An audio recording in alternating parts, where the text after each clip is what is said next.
तो इजराइल और ईरान के बीच जंग जारी है। दोनों मुल्क एक दूसरे पर घातक हमला कर रहे हैं। इजराइल ने लगातार दूसरे दिन ईरान को निशाना बनाया। इजराइल की स्ट्राइक में ईरान की न्यूक्लियर साइट्स को नुकसान होने का दावा किया जा रहा है। इजराइल ने ईरान के सुप्रीम लीडर खामेनेई को भी टारगेट करने की कोशिश की है।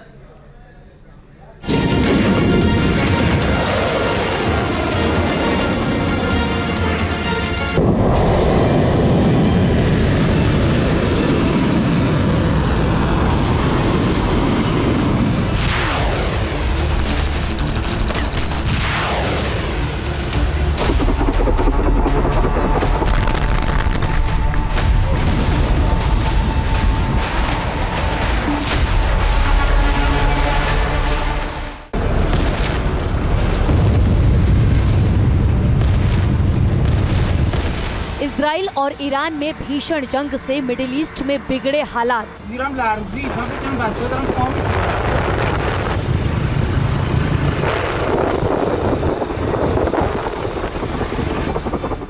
ईरान पर इजराइल ने फिर किया घातक हमला।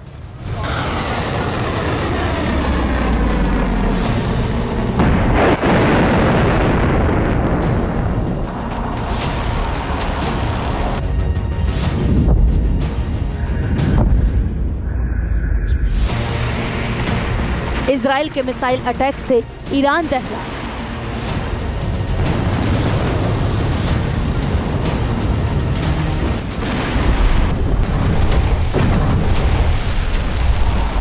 इजराइल ने तेहरान समेत कई शहरों को बनाया निशाना।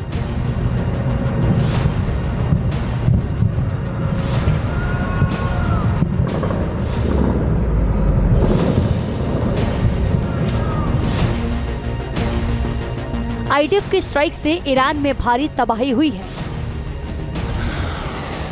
इजराइल ने लगातार दूसरे दिन ईरान की न्यूक्लियर साइट्स को निशाना बनाया।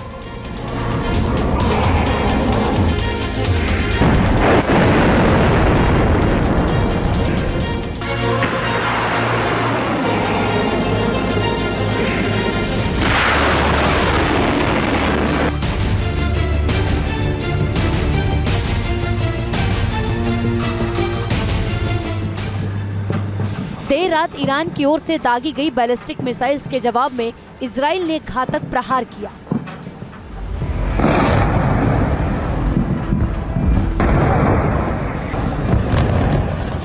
लगातार दूसरे दिन इजराइल के हमलों से तेहरान में हाहाकार मच गया। दावा किया जा रहा है कि इजराइल के अटैक से ईरान में जानमाल का काफी नुकसान हुआ है।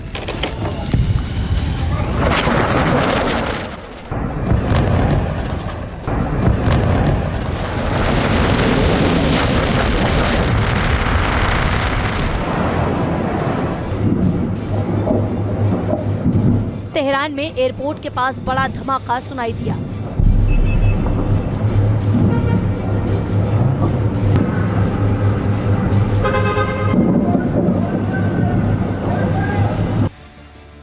इजराइल ने ईरान के सुप्रीम लीडर खामनेई और राष्ट्रपति मसूद पेजेश्कियान को भी निशाना बनाने की कोशिश की। इजराइल ने खामनेई के घर और राष्ट्रपति भवन को टारगेट कर अटैक किया। हालांकि ईरान ने एयर डिफेंस सिस्टम के जरिए इजरायली हमले को नाकाम करने का दावा किया है।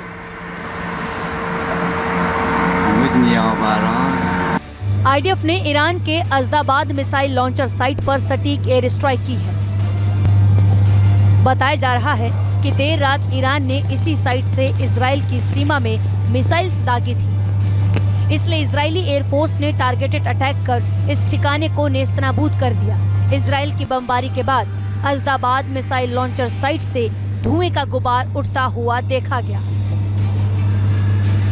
इजराइल ने ईरान के अंदर कई परमाणु और सैन्य ठिकानों को निशाना बनाया है। इजराइल के प्रधानमंत्री बेंजामिन नेतन्याहू ने साफ किया है कि ईरान की न्यूक्लियर और बैलिस्टिक मिसाइल्स के खतरे को पूरी तरह खत्म किया जाएगा। इजराइल ने सेंट्रल ईरान में एक फ्यूल डिपो को भी निशाना बनाया। साथ ही कई न्यूक्लियर साइट्स को हिट किया है। मीडिया रिपोर्ट्स में दावा किया गया है कि इजराइल ने Natanz uranium enrichment facility, Fordow uranium enrichment facility, Isfahan nuclear site, Parchin nuclear base को निशाना बनाया है। परचिन में न्यूक्लियर बेस पर हुए लेटेस्ट विस्फोट से भारी नुकसान का दावा भी किया जा रहा है। इजराइल ने साफ किया है कि ईरान में किसी भी न्यूक्लियर साइट को छोड़ा नहीं जाएगा।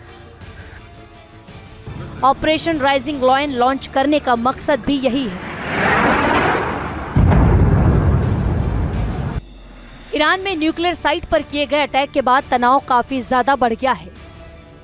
IAEA यानी इंटरनेशनल एटॉमिक एनर्जी एजेंसी ने दावा किया है कि नतांज में कुछ केमिकल और रेडियोलॉजिकल लीक शुरुआती स्टेज में हुआ है, जिसे आसानी से काबू किया जा सकता है। ईरान के परमाणु ऊर्जा संगठन AEOI ने दावा किया कि साइट को केवल सतही नुकसान हुआ है, कोई रेडियो एक्टिव और रासायनिक रिसाव नहीं हुआ है। न्यूयॉर्क टाइम्स की रिपोर्ट में दावा किया गया है कि ईरान के ज्यादातर न्यूक्लियर ठिकाने सुरक्षित हैं, लेकिन बाहरी ढांचों को नुकसान हुआ है। इजराइल के हमलों को लेकर ईरान ने UN में कड़ा रुख दिखाया और अमेरिका पर भी निशाना साधा। ईरान ने इजराइल के कदम को एक्ट ऑफ वॉर करार दिया। ईरान पर इजराइल के स्ट्राइक के कई शहरों में हालात बिगड़े हैं। इजराइल ने पश्चिमी ईरान के हमादान प्रांत में नहावंद शहर के पास एक रडार बेस को भी निशाना बनाया है। इजरायली एयरफोर्स के सटीक हमले में रडार साइट पूरी तरह तबाह होने का दावा किया जा रहा है।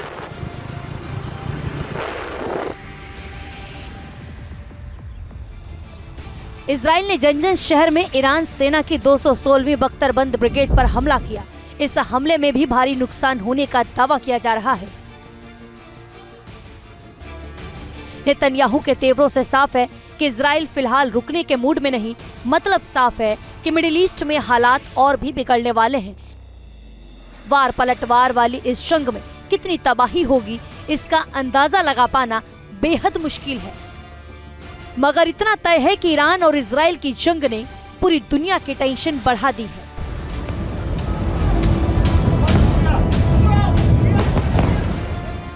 Team news nation.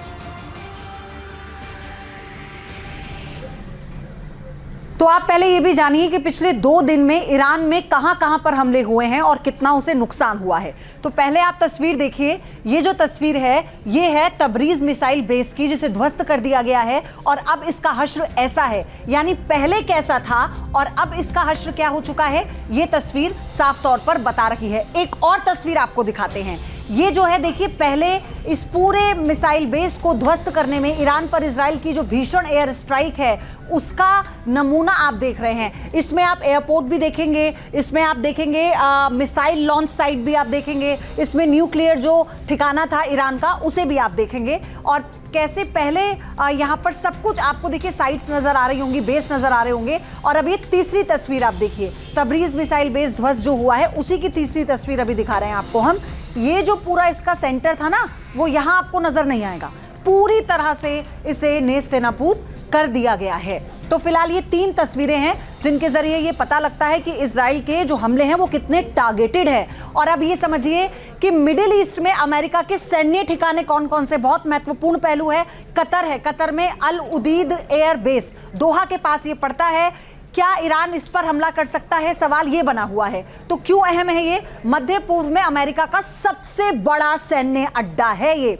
इसके अलावा जो बेस है उसके बारे में भी आप जानिए। लेकिन पहले ये अहम इसलिए है क्योंकि 11,000 अमेरिकी और गठबंधन सैनिक यहाँ पर तैनात हैं। इसके अलावा कतर की जब बात करते हैं, कैंप अस सियालिदा दोहा के पास ये पड़ता है, सियालिया। और क्यों अहम है? बख्तरबंद ब्रिगेड के लिए साजो सामान और सप्लाई करता है। ये सप्लाई का केंद्र यहाँ पर बना हुआ है। कुवैत में कैंप है, कैंप अरिफजान। ये जो है ये प्रमुख लॉजिस्टिक्स और कमांड हब है यहाँ पर। और इसकी जो अहमियत क्यों खास है? क्योंकि क्षेत्रीय सैन्य संचालन के लिए ये सप्लाई और समन्वय केंद्र है। यहाँ पर ही तमाम जिस तरह की सप्लाई होती है, कैसे यहाँ पर रणनीति तय होती है। कुवैत की बात करेंगे, अली अल सलेम एयर बेस है यहाँ पर। इसकी क्या महत्वता है, ये क्यों अहम है? एयरफोर्स और आर्मी परिवहन के लिए ये बहुत बहुत उपयोगी है। कैंप ब्यूरिंग उत्तरी कुवैत, इसकी क्या अहमियत है, ये क्यों अहम हो जाता है, ये समझ लीजिए। सैन्य प्रशिक्षण और तैनाती सब कुछ यहीं पर होता है। फिर ये डिप्लॉयमेंट होता है यहाँ से, फिर Al Dhafra airbase Abu Dhabi UAE, यानी इसकी अहमियत क्या है? ये खुफिया जानकारी और युद्ध वायु संचालन के लिए राजनीतिक अड्डा बना हुआ है, इसीलिए इनकी महत्वता बहुत ज्यादा बढ़ जाती है। आप सोचिए कि अमेरिकी सैन्य ठिकाने हैं, इनका जो लोकेशन है वो कितना महत्वपूर्ण है, और इसी को लेकर कई सवाल हैं जो जहन में आते हैं। एक्सपर्ट हमारे साथ जुड़ चुके हैं, ब्रिगेडियर जीवन राज पुरोहित रिटायर्ड रक्षा विशेषज्ञ के तौर पर जुड़ गए हैं। सर, बहुत स्वागत है आपका न्यूज नेशन पर। सर, मेरा पहला सवाल यही है कि ये जो गोलीबारी हो रही है, बमबारी जो हो रही है आसमान में मिडनाइट में, इसे आप कैसे देख रहे हैं? इजराइल के एक्शन को भी और ईरान के रिएक्शन को भी। देखिए, ये जो कहानी आपने बहुत अच्छे से बताई, यूएस के अड्डे, ईरान के अड्डे, इजराइल ने क्या किया, ईरान क्या क्या कर रहा है, ये इमीडिएट एक ही दिन में डेवलप होने वाली सिचुएशन नहीं है। ये बहुत समय से चला आ रहा है। जब से इजराइल और हमास की आपस में लड़ाई शुरू हुई, ईरान के जो 3 प्रॉक्सीज हैं, लेबनान के अंदर, पैलेस्टाइन के अंदर और यमन के अंदर, जो तीनों मिलकर के इजराइल को तंग कर रहे थे, इन सब के पीछे ईरान था। इसके चलते और अमेरिका का इजराइल को सपोर्ट के चलते इजराइल इन तीनों से लड़ता रहा। लेकिन मुद्दा तब भी ये था, इजराइल चाहता था कि इनको सपोर्ट करने वाले बेस ईरान को तहस नहस किया जाए। इसी दौरान अमेरिका को यह मौका मिल गया कि जी ईरान अपना न्यूक्लियर बॉम्ब भी तैयार कर रहा है, और अगर तुरंत नहीं रोका गया तो वो 9 बॉम्ब अभी तैयार कर सकता है जी। इसको चलते हुए IAEA एक्टिव हो गया, नाटो एक्टिव हो गया, यूएन का न्यूक्लियर एजेंसी एक्टिवेट हो गया। उनके तो रफाल ग्रोसी साहब ने कहा भी कि इस सब को तुरंत रोकना होगा। इसके चलते फ्रांस और यूके ये भी इजराइल और अमेरिका की तरफ हो गए। यानी आप देखिए कि पूरे वेस्ट एशिया में या मिडिल ईस्ट के अंदर जो वॉर पहले सिर्फ हमास और इजराइल के बीच में था, या हिजबुल्लाह और यमन के शामिल था, अब पूरे वेस्ट एशिया को ले लिया है। जॉर्डन शामिल हो गया है, इराक शामिल हो गया है, और ईरान तो भुगत ही रहा है। दूसरी तरफ अगर आप ईरान को देखें तो ईरान के साथ समर्थन में कौन है? पहले रूस और चीन थे, उन्होंने अभी भी ओपनली कुछ बोला नहीं है। चीन ने क्रिटिसाइज किया है, शांति के लिए बोला है। लेकिन याद रहे, ईरान ने रूस को फतेह मिसाइल प्रोवाइड किया था, ड्रोन सपोर्ट प्रोवाइड किया था यूक्रेन के लिए। तो अभी वक्त है कि शायद रशिया और चाइना ईरान के सपोर्ट में बोले। ऐसे हालात के अंदर ईरान के पास बहुत कम ऑप्शंस रह जाते हैं।